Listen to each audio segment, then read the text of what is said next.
हमारा point of discussion एक बहुत डिफरेंट टॉपिक है जिसको हमारे पाकिस्तान में अमूमन प्रेफर भी नहीं किया जाता और डॉक्टर्स इसको डिस्कस भी नहीं करते। जो कपिंग है, जिसको हम अगर साइंटिफिक टर्म्स में या चाइनीज़ पर्सपेक्टिव से देखें तो वो कपिंग कहलाता है, और अगर हम इसको दीनी तौर पे देखें या उर्दू टर्म्स में देखें तो इसको हिजामा कहते हैं। अच्छा, हिजामा की क्या बेनिफिट्स हैं और क्या कौन बंदा इसको परफॉर्म कर सकता है, ये सारी चीज़ें जो है मैं आपसे डिस्कस करूँगी। फर्स्टली तो ये कि हमारे पाकिस्तान में इसको मोस्टली परफॉर्म नहीं किया जा रहा और प्रेफरेबल भी नहीं है। लोग इसको प्रेफर नहीं करते, ना ही डॉक्टर्स रिकमेंड करते हैं, कोई भी रिकमेंड नहीं करता। लेकिन अगर हम इसको साइंटिफिक टर्म्स में और अपने दीन को कोरिलेट करके चलें तो मुझे नहीं लगता कि इससे बेहतर किसी चीज़ में भी शिफा है।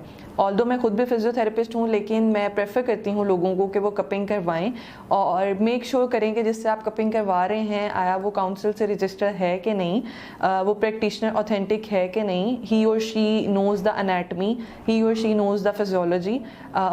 ऐसा कुछ भी नहीं है जो लोग परफॉर्म कर रहे हैं दे डोंट नो एनीथिंग। तो इस चीज़ पे फर्स्ट फोकस करें कि आपका प्रैक्टिशनर कौन है।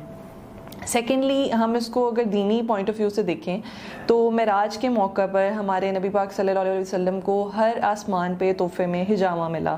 तो इसका मतलब there is something miraculous, there is something out of the world. और इसके रिजल्ट्स भी मैं इसलिए out of the world consider करती हूँ बिकॉज इसमें वर्ड ऑफ माउथ या कोई और सेकेंड थाट बनती ही नहीं है। अच्छा, इसको हमारे नबी पाक सल्लल्लाहु अलैहि वसल्लम ने सुन्नत डेट्स पे क्यों किया, उसको सुन्नत डेट्स क्यों कहते हैं, इसकी लॉजिक मेरे से अक्सर पेशेंट्स भी पूछते हैं और मैं लोगों को खुद भी ये आगाह करना चाहूँगी कि इसके पीछे हमारी साइंस का क्या रोल है और हमारे नबी पाक सल्लल्लाहु अलैहि वसल्लम का कॉल जो इतने साल पहले उन्होंने फरमाया था वो दोनों चीज़ें कैसे कोरिलेट करती हैं।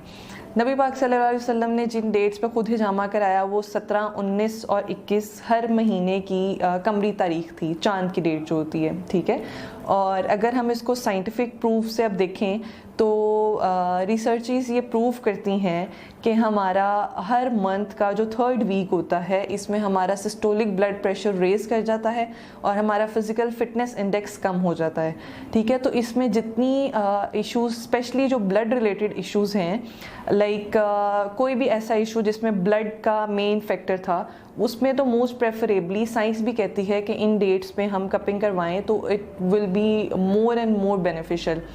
और साइंस ने प्रूव किया, रिसर्चेस ने प्रूव किया कि हमारे इंटरनेशनल लेवल पे हर मुल्क में जब हादसात की रेशो को रिपोर्ट किया गया, जब हमारे